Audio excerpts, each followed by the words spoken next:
जय हिंद everyone, welcome to awakening classes. JKSSB VLW exam के लिए हमारी एमसीक्यू कम रिवीजन सेशन चल रहे थे। अपने लास्ट सेशन में हमने कंप्यूटर का एक मैराथन सेशन देखा था, जिसको भी आप देख सकते हो। आज के सेशन में इंडियन इकोनॉमी जो आपके सिलेबस में मेंशन है उसके रिलेटेड हम कुछ एमसीक्यूज डिस्कस करेंगे। देखो, इंडियन इकोनॉमी के रिलेटेड मैंने 4 to 5 लेक्चर ऑलरेडी अपलोड करे हुए हैं। वो बहुत इंपॉर्टेंट है, मैक्रो इकोनॉमिक्स के रिलेटेड है, तो वो लेक्चर आपने जरूर देखने। और आज उन सभी का निचोड़ मैं इन एमसीक्यूज के थ्रू आपको रिवाइज करवाऊंगा, ठीक है। वन मोर थिंग, मैं कमेंट बॉक्स चेक कर रहा था, वहां पर ये लेक्चर लाने का मेन मोटो यही था कि बहुत सारे स्टूडेंट्स ने डिमांड करी थी इंडियन इकोनॉमी में लेक्चर लाने के लिए। और उनका एक और क्वेश्चन था कि सर वेदर माइक्रो इकोनॉमिक्स पढ़नी चाहिए या मैक्रो इकोनॉमिक्स पढ़नी चाहिए। देखो, अगर आपके सिलेबस में इंडियन इकोनॉमी मेंशन है तो माइक्रो इकोनॉमिक्स पढ़ने की जरूरत नहीं है। एज सच माइक्रो इकोनॉमिक्स की जो 2-3 चीजें पढ़नी है वो मैं आज ही आपको बता दूंगा। मेनली हमें मैक्रो इकोनॉमिक्स में फोकस करना और करंट रिलेटेड इकोनॉमिक्स पढ़नी है। जैसे कोई रिपोर्ट आ रही है उसके रिलेटेड आपको पता होना चाहिए। तो इन चीजों को ध्यान में रखते हुए आज का लेक्चर हम डिस्कस करेंगे। तो बिना टाइम वेस्ट के लेक्चर को स्टार्ट करते हैं। The very first question is which are the following organisation calculates the GDP in India. तो इंडिया में कौन सी ऑर्गेनाइजेशन है जो जीडीपी कैलकुलेट करती है? Option first is National Statistical Office, option second is Ministry of Commerce and Industry, C is Indian Statistical Institute and D is Reserve Bank of India. आप end में ना अपना स्कोर भी मुझे जरूर बताना कमेंट बॉक्स में। तो कौन सी ऑर्गेनाइजेशन जीडीपी को कैलकुलेट करती है? तो जीडीपी कैलकुलेट करने का काम एनएसओ करती है, नेशनल स्टैटिस्टिकल ऑफिस। ये चीज आपने याद रखना है। ये कौन सी मिनिस्ट्री के अंडर आती है? तो ये ministry of statistics and programme implementation, MOSPI ministry के अंडर आती है। ये भी आपने याद रखना है। देखो, होता क्या, पहले दो ऑर्गेनाइजेशन थी। एक थी एनएसएसओ, ध्यान से सुनना, नेशनल सैंपल सर्वे ऑर्गेनाइजेशन, एक ये ऑर्गेनाइजेशन थी। एक थी सेंट्रल स्टैटिस्टिकल ऑफिस, सीएसओ। दो ऑफिस थे, एक एनएसएसओ था, नेशनल सैंपल सर्वे ऑर्गेनाइजेशन, ये डेटा कलेक्ट करता था, सीएसओ इसको कंपाइल करता था। बट 2019 में क्या होता है, इन दोनों को मर्ज कर दिया जाता है और क्या बना दिया जाता है, एनएसओ, नेशनल स्टैटिस्टिकल ऑफिस। उसी का काम है जीडीपी कैलकुलेट करना, ठीक है। जीडीपी क्या है? जीडीपी नेशनल इनकम कैलकुलेट करने का तरीका है। जीडीपी होता क्या है? जीडीपी की फुल फॉर्म होती है ग्रॉस डोमेस्टिक प्रोडक्ट। ये मैंने ऑलरेडी नेशनल इनकम में एक्सप्लेन करा हुआ है। जीडीपी होता है कि कितनी वैल्यूज के, मतलब कितने रुपए के गुड्स और सर्विसेज प्रोड्यूस होते हैं with in the territory of India. India के बॉर्डर्स के अंडर जितना भी इंडिया का एरिया, उसमें कितनी वैल्यूज के गुड्स और सर्विसेज प्रोड्यूस होते हैं, उसको बोलते हैं जीडीपी। इसी तरह एक होता है जीएनपी, ठीक है, जीडीपी और जीएनपी। जीएनपी में क्या होता है? जीएनपी में इंडिया की टेरिटरी के अंदर प्रोडक्शन वो लेनी है जिस प्रोडक्शन में इंडियंस रोल प्ले करें। फॉर एग्जांपल, अगर सपोज करो कोई फॉरेनर है, ध्यान से सुना, अगर कोई फॉरेनर है, उसने इंडिया में कोई फैक्ट्री लगाई हुई है, उससे जो पैसा वो कमा रहा है ना, वो जीडीपी में तो आएगा हमारी, बट जीएनपी में नहीं आएगा। क्यों नहीं आएगा? क्योंकि जीएनपी में वो पैसा आता है जो इंडियंस कमा रहे हैं, चाहे इंडियंस बाहर रह के कमा रहे हैं, चाहे इंडियंस, कोई इंडियन है, फॉर एग्जांपल अगर हमारे पास आदित्य ग्रुप है या बिरला ग्रुप है, उनकी कोई कंपनी बाहर है, टाटा ग्रुप की बाहर कंपनी, वो जो पैसा आएगा, वहां से जो पैसा आएगा वो हमारी जीएनपी में कैलकुलेट होगा, वो जीडीपी में कैलकुलेट नहीं होगा। जीडीपी में सिर्फ वही पैसा कैलकुलेट होता है जो इंडिया की टेरिटरी के अंदर प्रोड्यूस हो रहा है, चाहे वो इंडियंस प्रोड्यूस करें चाहे वो बाहर वाले प्रोड्यूस करें। बट जीएनपी में वो पैसा आता है जहां जो पैसा इंडियंस प्रोड्यूस करें, चाहे वो इंडियंस इंडिया के अंदर रह के प्रोड्यूस करें या बाहर रह के प्रोड्यूस। ये सारा ना इन डेप्थ मैंने समझाया हुआ है, तो आप उन लेक्चर्स को एक्सेस कर सकते हो। मैं लिंक उनका डिस्क्रिप्शन में डाल दूंगा। These are very important. Next question पे मूव करते हैं। Golden revolution is related to, golden revolution किसके साथ एसोसिएटेड है? प्रीशियस मिनरल के साथ, पल्सिस के साथ, जूट या हॉर्टिकल्चर एंड हनी। तो कौन सी रेवोल्यूशन किसके साथ एसोसिएटेड है, एग्जाम में पूछ लेता है। तो कौन से साथ गोल्डन रेवोल्यूशन एसोसिएटेड है? हॉर्टिकल्चर एंड हनी के साथ। देखो, कुछ इंपॉर्टेंट मैं लिख लेता हूँ। फॉर एग्जाम्पल, पिंक रेवोल्यूशन जो है वो ऑनियन के साथ एसोसिएटेड थी, ठीक है, ऑनियन के साथ पिंक रेवोल्यूशन एसोसिएटेड है। गोल्डन फाइबर आप सबने सुना होगा, गोल्डन फाइबर जो रेवोल्यूशन है वो किसके साथ एसोसिएटेड है? जूट के साथ। किसके साथ एसोसिएटेड है? जूट के साथ।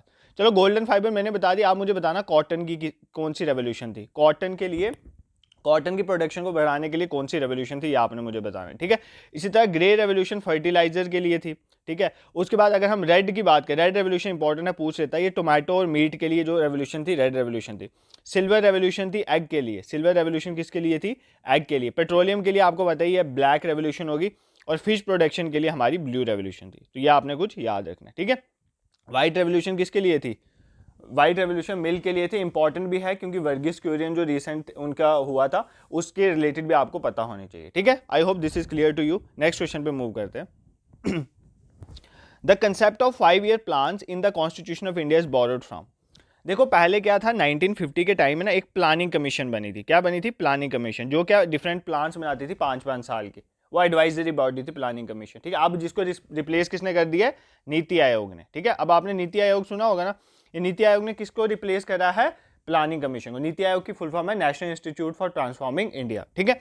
अब क्वेश्चन ये कह रहा है कि ये जो 5 ईयर प्लान था हमारे कॉन्स्टिट्यूशन में, ये हमने कहाँ से लिया था, ये कंसेप्ट कहाँ से लिया था, रशिया से लिया था, इंग्लैंड से लिया था, यूनाइटेड स्टेट से लिया था और जर्मनी से लिया था। तो ये कंसेप्ट हमने कहाँ से लिया था, ये कंसेप्ट हमने रशिया से लिया। ये एक वेलफेयर स्कीम है, तो वेलफेयर का कंसेप्ट हमने रशिया से ही लिए हैं मैक्सिमम, तो ये इसका आपने रशिया मार्क करना है, ठीक है। अब देखो ये इंपॉर्टेंट है, ये क्यों इंपॉर्टेंट है, क्योंकि अपने एक एग्जाम में भी एक एग्जाम दिया था, उसमें एक 5 ईयर प्लान के रिलेटेड क्वेश्चन आया था, मैं कर नहीं पाया था।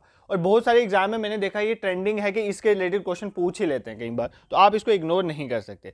देखो पहला 5 ईयर प्लान जो आया था वो आया था 1951 से लेकर 56 के बीच में, ठीक है। 1951 से लेकर 56 के बीच में पहला 5 ईयर प्लान आया था। उसका नाम आपको पता होना चाहिए, उसका नाम था हैरेड डोमर मॉडल। हैरेड डोमर मॉडल, ये कहीं लिख लो, हैरेड डोमर मॉडल, को इनके रिलेटेड पूछा जाता है एग्जाम में। तो 1951 से 56 तक पहला जो 5 ईयर प्लान आया था उसका नाम था हैरेड डोमर मॉडल। सेकंड आया था 1956 से लेकर 61, इसका भी एक इंपॉर्टेंट नाम है इसलिए मैं बता रहा हूँ, इसका नाम था पीसी महालनोबिस मॉडल, जो इंडियन स्टैटिस्टिकल इंस्टीट्यूट के पहले बने थे हेड और जिन्होंने फॉर्मेशन में रोल प्ले किया था, पीसी महालनोबिस, ठीक है। इनके नाम पे था हमारा सेकंड जो है, हमारा सेकंड प्लान जो है उस इनके नाम पे था, ठीक है। टोटल अभी तक कितने प्लान आए हैं, टोटल 12 प्लान आए। लास्ट जो 12 ईयर प्लान था ना, ध्यान से सुनना, लास्ट 12 ईयर प्लान जो था वो था 2012 से लेकर 17 के बीच में, 2012 से लेकर 2017 के बीच में वो चलना था। बट आपको पता है 2014 में क्या होता है, एनडीए गवर्नमेंट आ जाती है, मोदी जी की सरकार आ जाती है, और वो क्या करती है, प्लानिंग कमीशन को रिप्लेस करके किसको बना देती है, नीति आयोग को बना देती है। ये चीज़ आपने याद रखनी है, ठीक है। ये कुछ इंपॉर्टेंट फैक्ट्स हैं प्लानिंग कमीशन के रिलेटेड। अभी 2-3 क्वेश्चन में इसी के रिलेटेड बताऊंगा, क्योंकि इनसे रिलेटेड क्वेश्चन पूछे जाते हैं, ठीक है।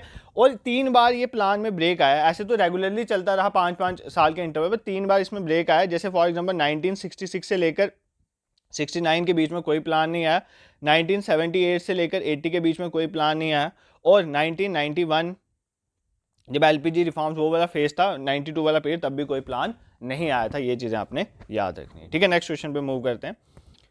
What was the duration of second 5 year plan. तो सेकंड 5 ईयर प्लान की क्या ड्यूरेशन थी, तो I have already explain to you, 1956 से लेकर 61 जो है इसकी ड्यूरेशन थी। ऑप्शन डी इसका करेक्ट हो जाएगा। देखो जो सेकंड 5 ईयर प्लान है ना, उसमें आपको पता होना चाहिए इसका नाम पीसी महालनोबिस मॉडल है, ये आपको पता होना चाहिए। और सेकंड इसकी थीम क्या थी, ये पूछ लेते हैं। इसकी थीम थी फास्टर, ध्यान से याद रखना, सॉरी इसकी थीम फास्टर वाली नहीं थी, इसकी थीम इंपॉर्टेंट नहीं है, थीम इज इंपॉर्टेंट। थीम जो है वो 12th 5 ईयर प्लान के 2-3 इंपॉर्टेंट प्लान है जिनकी थीम्स के रिलेटेड पूछा जाता है। एक तो जो लास्ट में था, जिस टाइम में ट्रांसफॉर्म हो गया नीति आयोग, तो वो 12th 5 ईयर प्लान था, उसकी थीम बहुत इंपॉर्टेंट है, वो पूछता है। उसकी थीम थी फास्टर, ध्यान से सुनना, faster, more inclusive and sustainable growth, more inclusive and sustainable growth, ठीक है। ये आपने याद रखना है, एंड सस्टेनेबल ग्रोथ। ये लास्ट जो 5 ईयर प्लान था, इसकी जो थीम थी ये आपने याद रखनी है। I hope this is clear to you. Next question पे मूव करते हैं। Which 5 year plan had the primary goal to establish India as a self reliant and self generating economy. कौन से 5 ईयर प्लान में ये बोला गया था कि इंडिया को एक सेल्फ रिलायंट और सेल्फ जनरेटिंग इकोनॉमी, मतलब सेल्फ रिलायंट करना है इंडिया को, ये कौन से 5 ईयर प्लान में बताया गया था? फर्स्ट, सेकंड, थर्ड या फोर्थ? तो कौन से 5 ईयर प्लान में बताया गया था? ये हमारे थर्ड 5 ईयर प्लान में बताया गया था, जवाहरलाल नेहरू के अंडर आया था। इसको गडगिल योजना भी कहते हैं, ठीक है। कौन सी योजना? गडगिल योजना, कि इंडिया को सेल्फ रिलायंट हमें बनाना चाहिए, ठीक है। ये इंपॉर्टेंट है, आपको याद रखना है।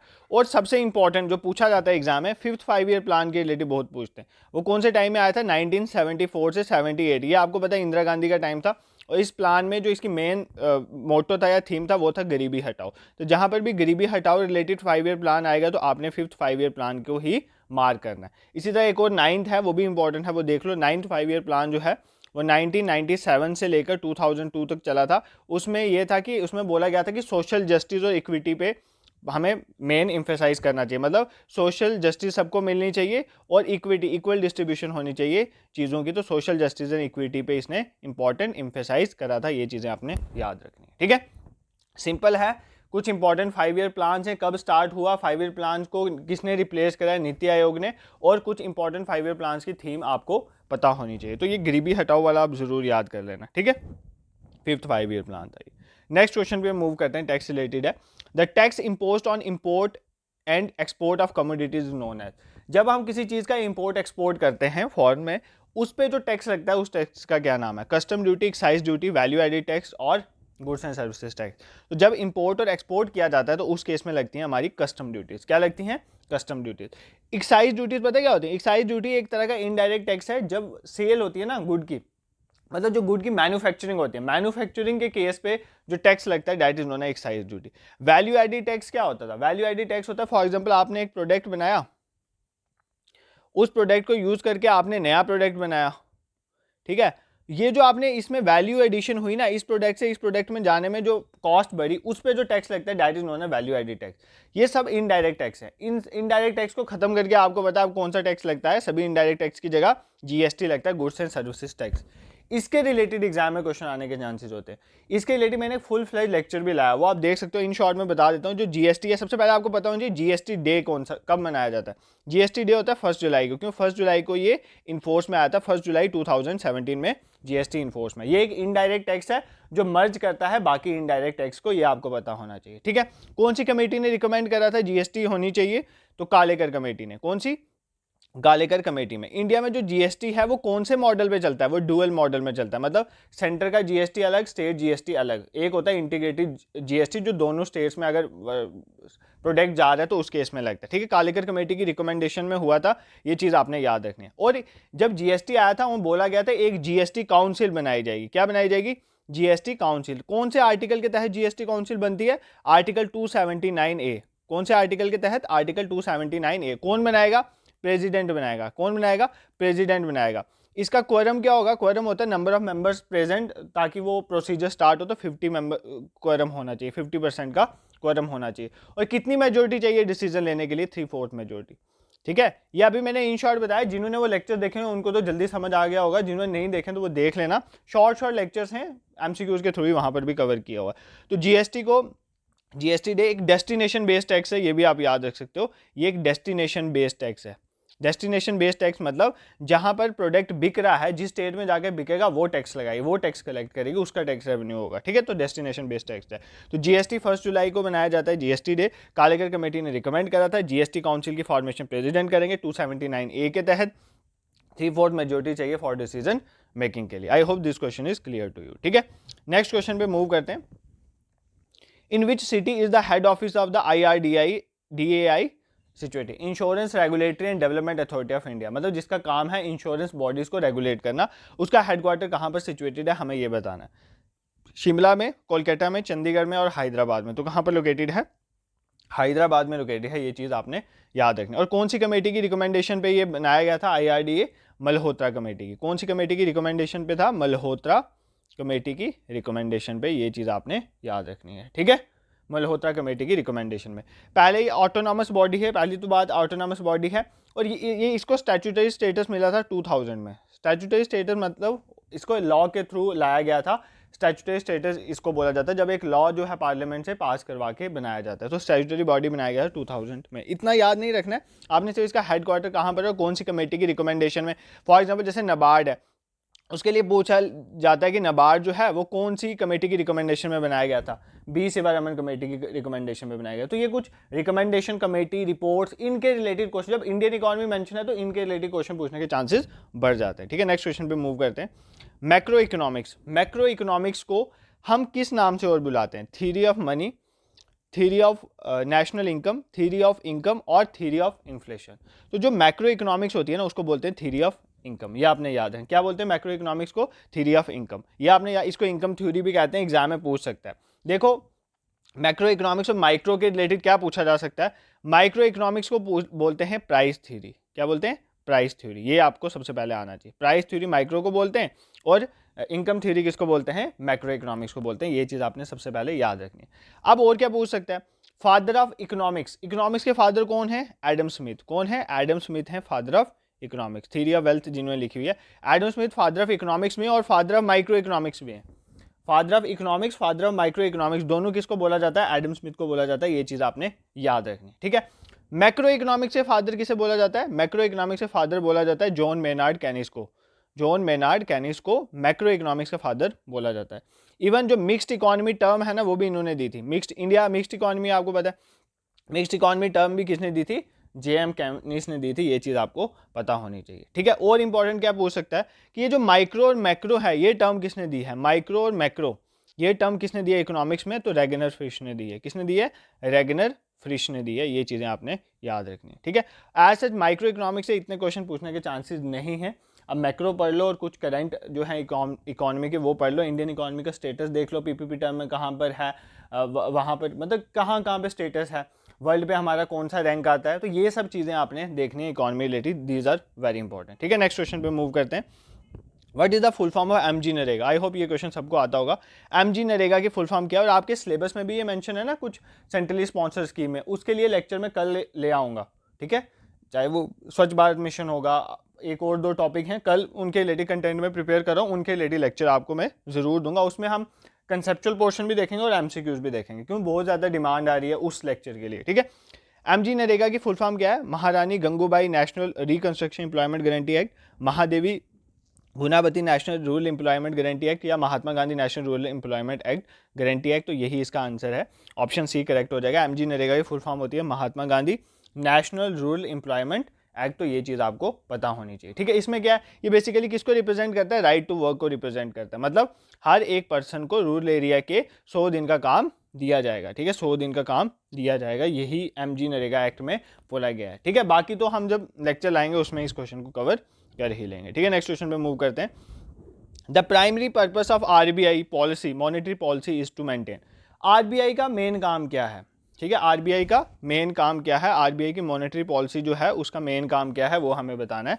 वेल्थ, एक्सचेंज रेट, ग्रोथ या प्राइस स्टेबिलिटी। देखो मॉनेटरी पॉलिसी जो आरबीआई है ना, उसके लिए एक मॉनेटरी पॉलिसी कमेटी है, उसका मेन काम है प्राइस की स्टेबिलिटी। प्राइस की स्टेबिलिटी मतलब इन्फ्लेशन को कंट्रोल रखना। क्या काम करना है, इन्फ्लेशन को कंट्रोल रखना। हमारा जो टारगेट है कि हमारी इन्फ्लेशन जो है 4 + -2 होनी चाहिए, मतलब 4 से 2% ऊपर जा सकती है और 2% कम जा सकती है, बट उसको क्रॉस नहीं कर सकते। मतलब मिनिमम 2% इन्फ्लेशन, मैक्सिमम 6% इन्फ्लेशन के बीच में रहनी चाहिए। इसको क्रॉस करेगी तो आरबीआई को बताना पड़ेगा what are the main reasons for the concern, ठीक है। उसको रेक्टिफाई करने के लिए आरबीआई क्या क्या स्टेप उठा रही है, जैसे रेपो रेट हो गया, एसएलआर हो गया, फिर गवर्नमेंट जो सिक्योरिटीज होते हैं उनके रिलेटेड जो है स्टेप्स जो हैं वो लिए जाते हैं। ये सारा मैंने मॉनेटरी पॉलिसी लेक्चर में करवाया हुआ है, ठीक है। नेक्स्ट क्वेश्चन पे मूव करते हैं। If RBI reduces the cash ratio, ध्यान से सुनना, अगर आरबीआई कैश रेशो को कम कर दे, कैश रिजर्व रेशो को, what will happen to credit creation, तो पैसों की क्रिएशन में क्या इसका रोल होगा, ठीक है। There will be no impact, it will decrease, it will increase और नन ऑफ द अबव। देखो अगर आपको थोड़ा बहुत पता है ना कि सीआरआर क्या होता है, एसएलआर क्या होता है, ये टर्मिनोलॉजी मैंने एक्सप्लेन करी थी, तो ये क्वेश्चन बहुत सिंपल है, ठीक है। देखो इसका आंसर ऑप्शन सी है, इट विल इंक्रीज। मैं समझाता हूँ आपको क्या ये आंसर कैसे आया। देखो सीआरआर क्या होता है, कैश रिजर्व रेशो, नाम से ही पता चल रहा है कैश में रिजर्व रेशो, मतलब कैश में पैसा रिजर्व रखा है। क्या होता है कि हर एक बैंक क्या करता है, कुछ अमाउंट का पैसा जो आरबीआई उसको बोलता है वो रिजर्व की फॉर्म में आरबीआई के पास रख देता है, ठीक है। मतलब कुछ पैसा बैंक ने किसके पास रखा हुआ है, आरबीआई के पास। देखो अब बैंक ने ये पैसा आरबीआई के पास रखा हुआ है, बैंक ने ये पैसा आरबीआई के पास रखा हुआ है। अगर बैंक ने ये पैसा आरबीआई के पास रखा हुआ है तो क्या आप बैंक ये पैसा लोगों को दे सकता है, बैंक ये पैसा लोगों को नहीं दे सकता, क्योंकि इसका कुछ पैसा आरबीआई के पास पड़ा हुआ है। इसका मतलब ये पैसा आरबीआई के पास है, बैंक ज़्यादा पैसा लोगों को नहीं दे पा रहा है, ज़्यादा पैसा नहीं दे पा रहा है, इसका मतलब क्रेडिट कम क्रिएट होगा, लोगों को कम पैसा मिलेगा बैंक से। बट ये क्या कह रहा है, अगर आरबीआई रिड्यूस कर दे, फॉर एग्जाम्पल पहले आरबीआई ने बोला था कि आपको 4% पैसा जो है अपना मेरे पास रखना है, अब आरबीआई बोले नहीं आपको सिर्फ 2% रखना है, तो देखो ना इनके पास 2% बैंक के पास बच गया एक्स्ट्रा। अब वो 2% बैंक ने खुद के पास थोड़ी रखना है, वो लोगों को क्रिएशन पे देगा। इसका मतलब अगर आरबीआई कैश रिजर्व रेशो को रिड्यूस करेगा तो इससे क्रेडिट क्रिएशन जो है वो इंक्रीज होगी, मतलब लोगों को लोन में ज़्यादा पैसा मिलेगा। तो सिंपल है। इसी तरह अगर आरबीआई 4% से 6% कर देती है सीआरआर, मतलब अब बैंक्स को 6% पैसा जो है अपना आरबीआई के पास रखना पड़ेगा। अब तो बैंक के पास पैसा कम बचा ना, कम बचा तो लोगों को कम देगी, उस केस में क्रेडिट क्रिएशन क्या हो जाएगी, डिक्रीज हो जाएगी। और अगर आरबीआई सेम रखती है सीआरआर तो उसमें कोई भी इंपैक्ट नहीं आता है क्रेडिट क्रिएशन में, ये चीज़ आपको याद रखनी है, ठीक है। I hope this question is clear to you. Next question पे मूव करते हैं। Which of the following is the first country to issue bank note, तो कौन सी कंट्री थी, नॉर्वे, स्वीडन, यूएसए और नन ऑफ द अबव। तो पहली कौन सी कंट्री थी, वो स्वीडन थी, जिसने क्या किया, इशू करा था, बैंक नोट को इशू करा था। ये क्वेश्चन आपको पता होनी चाहिए। नेक्स्ट क्वेश्चन पे मूव करते हैं। Who is the only prime minister to serve as the governor of RBI. कौन से ऐसे प्राइम मिनिस्टर हैं पहले जिन्होंने सर्व भी करा एज गवर्नर ऑफ आरबीआई? वो पहले भारत के पहले प्राइम मिनिस्टर भी हैं, और पहले प्राइम मिनिस्टर नहीं है, वो प्राइम मिनिस्टर हैं और उन्होंने गवर्नर ऑफ आरबीआई का रोल भी प्ले करा है। तो कौन है? पीवी नरसिम्हा राव, मनमोहन सिंह, लाल बहादुर शास्त्री और इंदिरा गांधी। तो कौन है? आपको पता है डॉक्टर मनमोहन सिंह, वो हमारे फाइनेंस मिनिस्टर भी रह चुके हैं, वो हमारे गवर्नर भी रह चुके हैं आरबीआई के, और वो हमारे प्राइम मिनिस्टर भी रह चुके हैं। इसका आंसर है डॉक्टर मनमोहन सिंह। और इनका टेन्योर कौन सा था? 1982 से 87 के बीच में। ठीक है, ये आपने याद रखना है। ठीक है, सिंपल क्वेश्चन था। नेक्स्ट क्वेश्चन पे मूव करते हैं। आरबीआई का एक और क्वेश्चन आ गया, who is the lender of last resort in India? Lender of last resort मतलब अगर सबके पास पैसा खत्म है तो वो किससे लेंगे?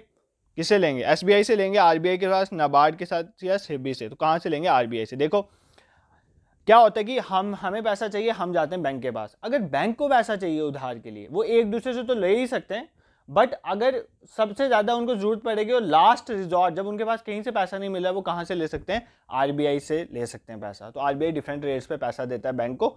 ठीक है, तो इस केस में आपने याद रखना कि कौन है?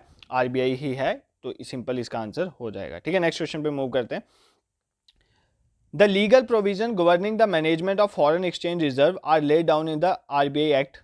ठीक है, जो भी प्रोविजंस हैं related to foreign exchange reserve, देखो फॉरेन एक्सचेंज रिजर्व है मतलब बाहर जैसे डॉलर में पैसा रखा हुआ है या पाउंड में पैसा रखा हुआ है, डिफरेंट करेंसीज में पैसा अगर इंडिया ने रखा हुआ है, फॉरेन एक्सचेंज रिजर्व जिसे कहते हैं, वो कौन से आरबीआई एक्ट के तहत मैनेज होता है? ठीक है, आपने बताना। आरबीआई एक्ट ऑफ 1947, 1934, 1923 और 1971। ये आपके लिए होमवर्क है। आपने मुझे देख के बताना है कि कौन सा आरबीआई एक्ट जो है वो फॉरेन एक्सचेंज रिजर्व को मैनेज करने के लिए यूज़ किया जाता है। ठीक है, कौन से एक्ट के उसमें लीगल प्रोविजन दिए गए।